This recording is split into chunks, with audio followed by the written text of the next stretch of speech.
Bismillahirrahmanirrahim. Assalamualaikum warahmatullahi wabarakatuh. Alhamdulillahirabbil alamin. Wassalatu wassalamu asrofil anbiya wal mursalin Sayyidina Muhammadin wa ala alihi washabbihi ajma'in. Rabbi israh li sadri wa yassir li amri wahlul 'uqdatam min lisani yafqahu qawli. Halo teman-teman sekalian, apa kabar? Alhamdulillah. Kita berjumpa lagi di dunia maya dalam keadaan sehat walafiat. Dan oleh karena itu, mari kita selalu bersyukur kepada Allah atas segala karunia yang telah diberikan kepada kita yang begitu banyak dan mustahil kita bisa menghitungnya. Di antaranya adalah karunia kesehatan, karunia kesempatan, karunia umur panjang yang barokah, dan tentu karunia yang paling agung adalah karunia iman dan Islam. Karena dengan keduanya itulah kita akan selamat fit dunia wal akhirah. Dan selanjutnya mari kita bersolawat kepada baginda Rasulullah Muhammad sallallahu alaihi wasallam. Allahumma sholli ala sayyidina Muhammad wa ala ali sayyidina Muhammad. Teman-teman sekalian, alhamdulillah saya bisa hadir kembali untuk menyampaikan, mendedikasikan diri membacakan buku Sirah Nabawiyah, kisah perjalanan kehidupan baginda Rasulullah Muhammad sallallahu alaihi wasallam, pemimpin kita, uswatun hasanah kita yang kelak kita harapkan syafaatnya di yaumil kiamah. Teman-teman sekalian, pada kesempatan hari ini, pagi ini saya akan melanjutkan. Sekarang kita masuk ke subbab tentang meniti kehidupan dengan kerja keras. Pada awal masa remajanya, Rasulullah SAW tidak mempunyai pekerjaan tetap. Hanya saja beberapa riwayat menyebutkan bahwa beliau biasa menggembala kambing di kalangan Bani Sa'ad dan juga di Mekah dengan imbalan uang beberapa kirot, bagian dari uang dinar ya. Pada usia 25 tahun beliau pergi berdagang ke Syam menjalankan barang dagangan milik Khadijah. Ibnu Ishaq menuturkan, Khadijah binti Khuwailid adalah seorang saudagar perempuan, keturunan bangsawan dan kaya raya. Dia biasa menyuruh orang-orang untuk menjalankan barang dagangannya dengan membagi sebagian hasilnya kepada mereka. Sementara orang-orang Quraisy memiliki hobi berdagang. Tatkala Khadijah mendengar kabar tentang kejujuran, perkataan, amanah dan akhlak beliau, dia pun mengirim utusan untuk menawarkan kepada beliau agar berangkat ke Syam untuk menjalankan barang dagangannya. Dia siap memberikan imbalan jauh lebih banyak dari imbalan yang pernah dia berikan kepada pedagang yang lain. Beliau harus pergi bersama seorang pembantu bernama Maisarah. Ini laki-laki ya, kita kadang kok namanya seperti perempuan, tapi laki-laki. Beliau menerima tawaran ini, kemudian beliau pun berangkat ke Syam untuk berdagang disertai Maisarah. Kemudian berikutnya adalah menikah dengan Khadijah. Setibanya di Mekah dari berdagang, Khadijah mengetahui keuntungan dagangannya yang melimpah, yang tidak pernah dilihatnya sebanyak itu sebelumnya. Apalagi setelah pembantunya Maisarah mengabarkan kepadanya apa yang dilihatnya kepada diri beliau selama menyertainya. Bagaimana sifat-sifat beliau yang mulia, kecerdikan dan kejujuran beliau. Maka seakan-akan Khadijah mendapatkan sesuatu yang pernah hilang dan sangat diharapkannya. Sebenarnya sudah banyak pemuda dan pemimpin kaum yang hendak menikahinya, namun dia tidak mau. Tiba-tiba saja dia teringat seorang rekannya, Nafisah binti Munyah. Dia meminta agar rekannya ini menemui Muhammad dan membuka jalan agar mau menikah dengan Khadijah. Ternyata beliau menerima tawaran itu, lalu beliau menemui paman-paman beliau. Kemudian paman-paman beliau menemui paman Khadijah untuk mengajukan lamaran. Setelah semuanya dianggap beres, perkawinan berbeda usia sekitar 15 tahun itu siap dilaksanakan.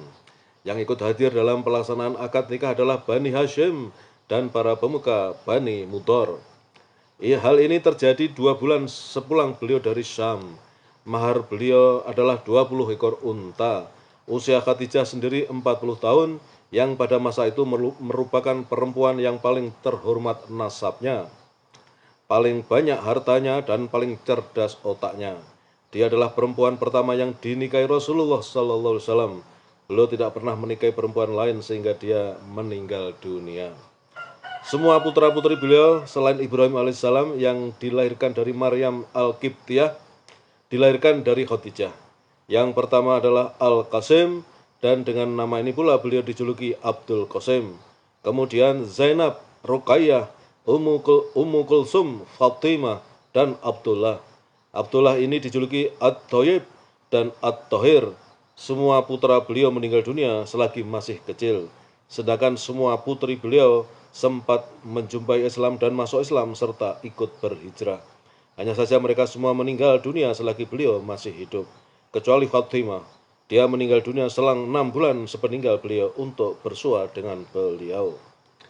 Kemudian sub berikutnya adalah renovasi Ka'bah dan pengambilan keputusan.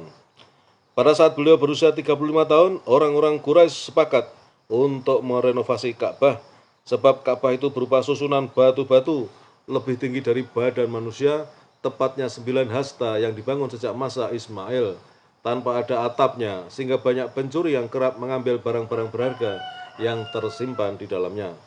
Di samping itu, karena merupakan sebuah peninggalan bersejarah yang berumur tua, Ka'bah sering diserang oleh pasukan berkuda, sehingga merapuhkan bangunan dan merontokkan pondasinya. 5 tahun sebelum kenabian, Mekah dilanda banjir besar hingga meluap ke Baitul Haram, sehingga suatu waktu bisa membuat Ka'bah menjadi runtuh. Orang-orang Quraisy terpaksa merenovasi bangunannya demi menjaga pamornya dan bersepakat untuk tidak membangunnya kecuali dari sumber usaha yang baik. Mereka tidak mau mengambilnya dari dana mahar para pelacur, transaksi ribawi, dan hasil tindakan zalim terhadap seseorang. Awalnya mereka enggan untuk merobohkan bangunannya hingga Al-Walid bin Mughirah memulainya. Kemudian diikuti oleh orang-orang setelah melihat bahwa tidak terjadi apa-apa terhadap dirinya. Mereka terus melakukan perobohan hingga sampai ke pondasi pertama yang dulu diletakkan oleh Ibrahim alaihissalam. Kemudian mereka ingin membangun kembali dengan cara membagi-bagi perbagian bangunan Ka'bah, yaitu masing-masing kabilah mendapat satu bagian. Setiap kabilah mengumpulkan sejumlah batu sesuai dengan jatah masing-masing, lalu dimulailah pembangunannya. Yang bertugas menangani urusan pembangunan Ka'bah ini adalah seorang arsitek asal Romawi yang bernama Bakum. Tatkala pembangunan sudah sampai di bagian Hajar Aswad, mereka saling berselisih tentang siapa yang berhak mendapat kehormatan meletakkannya ke tempat semula. Pertikaian terus berlanjut selama 4 atau 5 hari tanpa ada keputusan. Bahkan perselisihan itu semakin meruncing dan hampir saja terjadi peperangan yang dahsyat di tanah suci. Untunglah Abu Umayyah bin Mughirah al-Makhzumi menawarkan penyelesaian pertikaian di antara mereka dengan menyerahkan urusan ini kepada siapapun yang pertama kali memasuki pintu masjid. Mereka menerima cara ini atas kehendak Allah Subhanahu wa taala. Rasulullah sallallahu alaihi wasallam adalah orang yang pertama memasukinya. Tatkala melihatnya, mereka saling menyeru, "Inilah Al-Amin, kami rela, inilah Muhammad." Setelah beliau mendekati mereka dan mereka memberitahukan kepadanya tentang hal tersebut, beliau meminta sehelai selendang. Lalu beliau meletakkan Hajar Aswad tepat di tengah-tengah selendang. Lalu beliau meminta para pemuka kabilah yang saling berselisih memegangi ujung selendang dan memerintahkan mereka untuk mengangkatnya tinggi-tinggi hingga ketika mereka telah mengangkatnya sampai ke tempatnya, beliau sallallahu alaihi wasallam mengambilnya dengan tangannya dan meletakkan di tempatnya semula. Ini merupakan solusi yang tepat dan membuat semua pihak rela. Tetapi orang-orang Quraisy kekurangan dana dari sumber usaha yang baik, sehingga mereka harus meninggalkan pembangunan sekitar 6 hasta dari bagian utara Ka'bah, yaitu yang dinamakan dengan Hijr Ismail dan Al-Hautim. Lalu mereka meninggikan pintunya yang semula berada di tanah agar tidak ada orang yang memasukinya kecuali orang yang mereka kehendaki. Tatkala pembangunan sudah mencapai 15 hasta, mereka memasang atap dengan disangga 6 tiang.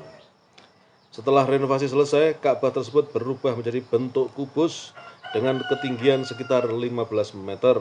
Panjang sisinya di tempat Hajar Aswad dan sebaliknya adalah 10 meter. Hajar Aswad itu sendiri diletakkan dengan ketinggian 1,5 meter dari permukaan pelataran untuk tawaf. Sisi yang ada pintunya dan sebaliknya setinggi 12 meter. Adapun pintunya setinggi 2 meter dari permukaan tanah. Dari bagian luarnya dikelilingi oleh tumpukan batu bangunan. Tepatnya di bagian bawahnya, tinggi rata-ratanya adalah 1/4 meter dan lebar rata-ratanya adalah 1/3 meter. Bagian terakhir ini dikenal dengan nama Asyadarawan yang merupakan bagian dari pondasi asal Ka'bah akan tetapi orang-orang Quraisy membiarkannya. Kemudian kita masuk ke bab sirah nabawiyah secara global sebelum kenabian. Ya. Sesungguhnya dalam perkembangan hidupnya Rasulullah Muhammad SAW menghimpun sebaik-baik keistimewaan yang dimiliki oleh generasi masyarakat ketika itu. Beliau adalah tipe ideal dari sisi kejernihan berpikir dan ketajaman pandangan. Beliau sosok yang unggul dalam kecerdikan, orisinalitas pemikiran, serta ketepatan sarana dan tujuan. Beliau lebih suka diam berlama-lama untuk merenung, memusatkan perhatian dan menggali kebenaran.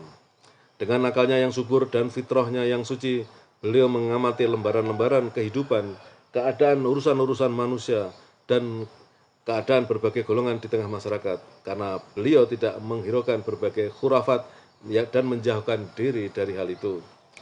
Beliau lalu berinteraksi dengan manusia dengan basyirah atau pandangan yang mendalam dan jernih terhadap urusan beliau dan urusan mereka.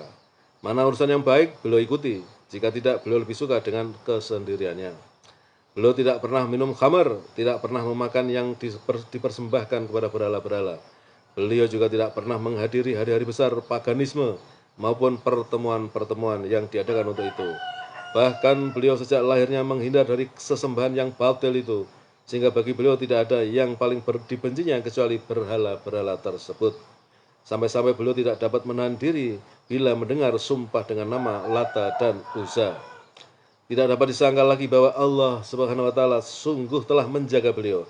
Ketika ada kecenderungan jiwa yang tiba-tiba hendak mencicipi sebagian kesenangan dunia atau ingin mengikuti sebagian tradisi yang tidak terpuji, Allah Subhanahu wa taala mengkaruniakan inayah robbaniyah untuk menghalangi beliau dari melakukan hal-hal tersebut. Ibnu Atsir menuturkan bahwa Nabi SAW bersabda, "Tidaklah diriku berhasrat pada sesuatu dari kebiasaan jahiliyah kecuali 2 kali, lalu Allah menghalanginya dari diriku. Sesudah itu aku tidak pernah lagi terlintas melakukannya, sampai Allah memulihkan aku dengan risalahnya. Suatu malam aku berkata kepada seorang anak yang mengembalakan kambing bersamaku di suatu bukit di Mekah, 'Tolong awasilah kambing-kambing gembalanku karena aku hendak masuk ke Mekah dan kongko-kongko di sana seperti yang dilakukan para pemuda yang lain.' Ya, baiklah. Kemudian aku beranjak pergi. Di samping rumah pertama yang kulewati di Mekah, aku mendengar suara tetabuhan rebana. Lalu aku bertanya, 'Ada apa ini?' Mereka menjawab, 'Perhelatan pernikahan Fulan dan Fulanah.' Kemudian aku duduk-duduk mendengarkannya. Tetapi Allah Subhanahu wa taala menutup telingaku dan membuatku tertidur lelap. Aku baru terbangun akibat sengatan panas matahari keesokan harinya. Aku kembali menemui kawanku dan dia langsung menanyakan apa yang terjadi. Pada malam yang lain aku berkata seperti itu pula dan berbuat yang sama. Tetapi lagi-lagi aku mengalami hal yang sama seperti malam sebelumnya. Setelah itu aku tidak pernah lagi ingin berbuat hal yang buruk. Al-Bukhari meriwayatkan dari Jabir bin Abdullah, dia berkata, ketika Ka'bah direnovasi, Nabi SAW dan Abbas mengangkuti bebatuan. Lalu Abbas berkata kepada Nabi SAW, "Gantungkan kainmu ke atas lehermu agar kamu tidak terluka dari bebatuan." Tetapi beliau tersungkur ke tanah karena kedua mata beliau menengadah ke langit. Hingga tidak berapa lama kemudian beliau baru tersadar sambil berkata, "Mana kainku? Mana kainku?" Lalu beliau mengikat kembali kain tersebut dengan kencang. Dalam riwayat yang lain disebutkan, maka setelah itu aurat beliau tidak pernah lagi terlihat. Di kalangan kaumnya, Nabi SAW memiliki keistimewaan dalam tabiat yang baik, akhlak yang mulia, dan sifat-sifat yang terpuji. Beliau merupakan orang yang paling utama dari sisi muru'ah, penjagaan kesucian dan kehormatan diri. Paling baik akhlaknya, paling agung dalam bertetangga, paling agung sifat bijaknya, paling jujur bicaranya, paling lembut wataknya, paling suci jiwanya, paling dermawan dalam kebajikan, paling baik dalam beramal, paling menepati janji, serta paling amanah, sehingga beliau dijuluki oleh mereka sebagai Al-Amin. Semua itu karena pada diri beliau terhimpun kepribadian yang soleh dan pekerti yang disukai. Akhlak beliau adalah sebagaimana yang dikatakan oleh Ummul Mukminin Khadijah radhiyallahu anha, "Engkau adalah orang yang membawa bebannya sendiri, memberi orang miskin, menjamu tamu, dan menolong siapapun yang hendak menegakkan kebenaran." Oke teman-teman, sampai di situ dulu untuk sesi pagi ini ya. Besok kita lanjutkan ke bab di bawah naungan kenabian dan kerasulan. Jadi kisah yang sudah selesai saya baca adalah setelah beliau kemudian berdagang milik dagangannya Khadijah, kemudian beliau menikahi Khadijah, dan kemudian bagaimana kisah pembangunan atau renovasi Ka'bah ya, dan sampailah pada gambaran secara umum tentang sosok beliau sebagai pribadi yang mulia, pribadi yang agung, yang semua itu memang sudah disetting oleh Allah karena beliau adalah Rasul terakhir untuk umat manusia ini. Ya, jadi dipersiapkan segala sesuatunya oleh Allah sehingga beliau adalah makhluk yang paling sempurna dari ciptaan Allah. Demikian teman-teman yang bisa saya sampaikan, mudah-mudahan bermanfaat ya, paling tidak untuk saya karena saya dengan cara demikian ya, akhirnya harus membaca buku ini yang sudah lama saya geletakkan begitu saja ya, karena saya selalu menunda-nunda pekerjaan, dan dengan cara demikian saya tidak lagi menunda-nunda. Setiap pagi akan saya bacakan Sirah Nabawiyah sampai selesai nanti. Terima kasih atas segala perhatiannya. Assalamualaikum warahmatullahi wabarakatuh.